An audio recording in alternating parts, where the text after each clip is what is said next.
Assalamualaikum warahmatullahi wabarakatuh. Salam sejahtera dan salam keluarga Malaysia. Nama saya Cikgu Khairul Iqmal bin Rosli. Saya merupakan seorang guru cemerlang yang kini berkhidmat di Sekolah Kebangsaan Pokok Sena Kepala Batas Pulau Pinang. Pada hari ini, saya akan berkongsi kajian tindakan saya yang bertajuk Pemikiran Reka Bentuk dalam subjek Bahasa Melayu. Tuan-tuan dan puan-puan, terlebih dahulu, mari saya ilhamkan pemikiran anda dengan apa itu pemikiran reka bentuk. Pemikiran reka bentuk atau dalam bahasa Inggeris design thinking adalah proses yang terbaik untuk mengenal pasti strategi, kaedah atau pendekatan yang sesuai untuk menyelesaikan masalah. Amalan terbaik ini juga boleh ditafsir sebagai pendekatan pembelajaran berasaskan masalah atau problem-based learning. Tuan-tuan dan puan-puan, amalan terbaik ini juga amat sesuai digunakan dalam subjek STEM iaitu sains dan matematik. Jadi, untuk meningkatkan pemahaman anak-anak murid saya berkaitan dengan STEM, maka itu saya menggunakan subjek Bahasa Melayu sebagai host untuk subjek STEM di mana ini merupakan satu pendekatan yang pertama digunakan dalam negara ini untuk mempromosikan subjek STEM dalam negara kita. Tuan-tuan dan puan-puan, mengapa saya menggunakan pendekatan ini? Yang pertama, sejak STEM diwujudkan dalam negara kita, saya lihat ramai ataupun banyak anak-anak murid kita amat minat dengan projek yang telah dilaksanakan dalam STEM.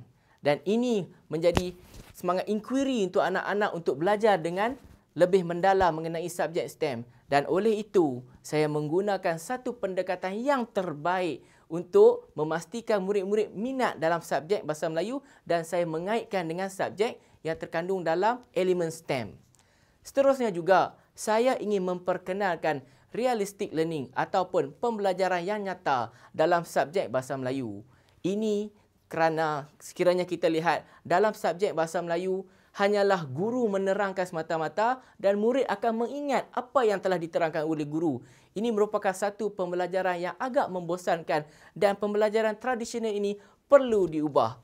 Oleh itu, pembelajaran yang nyata dalam subjek Bahasa Melayu merupakan satu elemen terbaik untuk membantu anak murid kita. Seterusnya, saya ingin mencungkil dan juga untuk menarik minat murid dan juga perhatian mereka dalam subjek Bahasa Melayu. Dan akhir sekali, mengapa saya memperkenalkan pendekatan ini? Kerana pendekatan ini merupakan sesuatu yang baru dalam subjek Bahasa Melayu. Seperti yang saya terangkan sebentar tadi, di mana kaedah dan juga pendekatan ini merupakan kaedah yang pertama di mana subjek Bahasa Melayu menjadi subjek host untuk elemen STEM. Seterusnya, tuan-tuan dan puan-puan, mari kita lihat prosedur bagaimana untuk melaksanakan pendekatan ini. Yang pertama, sewaktu di dalam kelas, murid akan bermula dengan perasaan. Perasaan ini bermaksud berdasarkan isu atau masalah yang mengganggu mereka. Sebagai contoh, topik pembelajaran pada hari tersebut berkaitan dengan alam sekitar. Jadi soalan pertama yang saya tanyakan kepada mereka, apakah isu yang terdapat dalam topik tersebut? Jadi pelbagai isu yang dikemukakan oleh murid, antaranya seperti banjir, penembagan hutan, masalah alam sekitar, pencemaran sungai dan sebagainya. Jadi secara tidak langsung saya telah mengukuhkan kemahiran berfikir aras tinggi murid berdasarkan topik tersebut. Seterusnya, murid akan berfikir bagaimana untuk menyelesaikan masalah. Berdasarkan isu tersebut sebagai contoh banjir, murid akan berfikir bagaimana untuk menangani isu banjir tersebut. Jadi, secara tidak langsung, murid akan berfikir pelbagai kaedah, pelbagai instrumen dan juga inovasi yang boleh dilaksanakan untuk menangani isu tersebut. Seterusnya, setelah murid berfikir bagaimana untuk menyelesaikan masalah, mari kita lihat yang nombor 3, di mana murid akan bertindak. Di mana murid akan menghasilkan projek, menghasilkan bahan-bahan, lakaran dan sebagainya untuk menunjukkan bahawa projek mereka ini mampu menyelesaikan isu yang telah mereka kemukakan pada langkah pertama. Jadi, secara tidak langsung kita telah membantu murid-murid untuk minat dalam subjek Bahasa Melayu di mana mereka akan menghasilkan bahan-bahan maujud. Di mana di situlah kita akan menilai kemahiran-kemahiran murid dalam Bahasa Melayu. Contoh seperti tata bahasa, aspek seni, kemahiran membaca, menulis dan bertutur.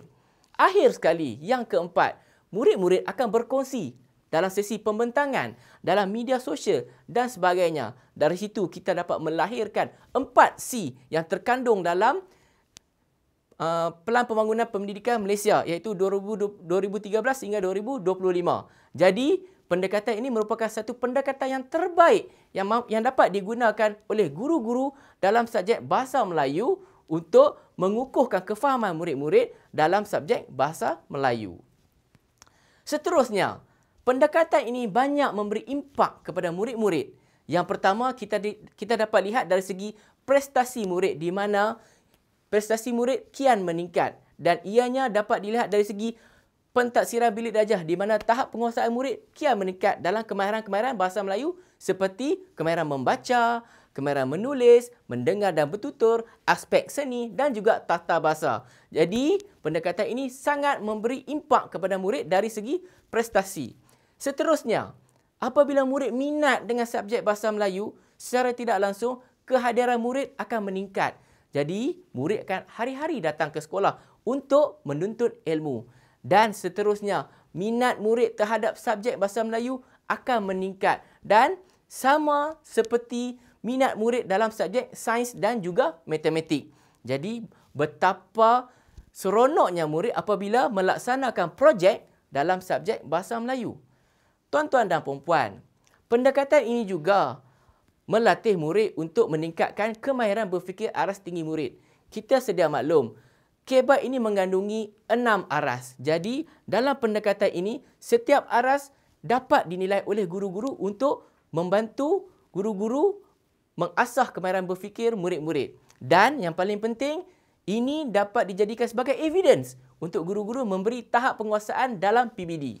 Yang terakhir, impak yang dapat kita lihat di mana kita telah melahirkan nilai-nilai murni dalam diri murid-murid yang terkandung dalam DSKP. Jadi, secara tidak langsungnya, pendekatan ini merangkumi keseluruhan DSKP dan juga elemen-elemen yang terkandung dalam Standard 4. Sekarang ini, mari kita lihat data keputusan PBD murid-murid. Saya bahagikan kepada dua. Yang pertama, kemahiran mendengar dan bertutur dan seterusnya, kemahiran menulis. Sebelum murid-murid melaksanakan pendekatan ini, kita dapat lihat kemahiran mendengar dan bertutur murid hanyalah tahap minimum saja, iaitu tahap 3. Di mana murid-murid tidak mahu bercakap, tidak mahu melontarkan idea kerana malu dan segan dan sebagainya. Jadi, setelah menggunakan pendekatan ini, murid-murid berani untuk tampil ke depan, berani menyatakan idea, berani memberi pendapat dan sebagainya. Jadi, secara tidak langsung, kemahiran mendengar dan bertutur dapat ditingkatkan. Dan yang penting, penguasaan murid-murid itu dapat dilihat dengan jelas. Dan ini merupakan evidence atau bukti yang kukuh untuk guru-guru bentang sewaktu penjaminan kualiti yang akan dilaksanakan di sekolah. Seterusnya, kemahiran menulis. Sebelum saya melaksanakan pendekatan ini, murid-murid kurang untuk menulis, terutamanya dalam karangan dan juga cerita. Jadi apabila saya menggunakan pendekatan ini, murid-murid minat menulis. Kerana apa? Kerana mereka ingin berkongsi, ingin menceritakan inovasi, projek yang mereka hasilkan melalui penulisan. Dan melalui penulisan tersebut, mereka akan berkongsi dalam pembentangan. Jadi secara holistiknya, pendekatan ini amat membantu guru-guru untuk melaksanakan PBD. Dan pendekatan ini juga merupakan amalan terbaik yang harus diteruskan oleh saya dan juga dikongsikan kepada guru-guru dalam negara ini.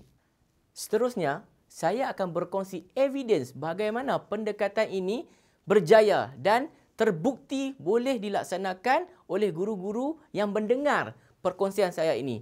Jadi yang pertama, saya akan menunjukkan video yang dihasilkan oleh Adik Azim di mana berdasarkan isu alam sekitar, Adik Azim ini telah mencipta satu penapis yang digelar sebagai penapis udara. Bahan-bahan yang digunakan oleh Adik Azim ini semuanya adalah bahan-bahan daripada kitar semula. Nama saya Muhammad Azim bin Ibrahim. Saya dari kelas 6 Bestari. Baru-baru ini saya telah mencipta satu alat yang bernama alat penapis udara. Tujuan saya membuat alat ini ialah pada zaman sekarang udara semakin kotor. Ini saya telah mencipta alat ini.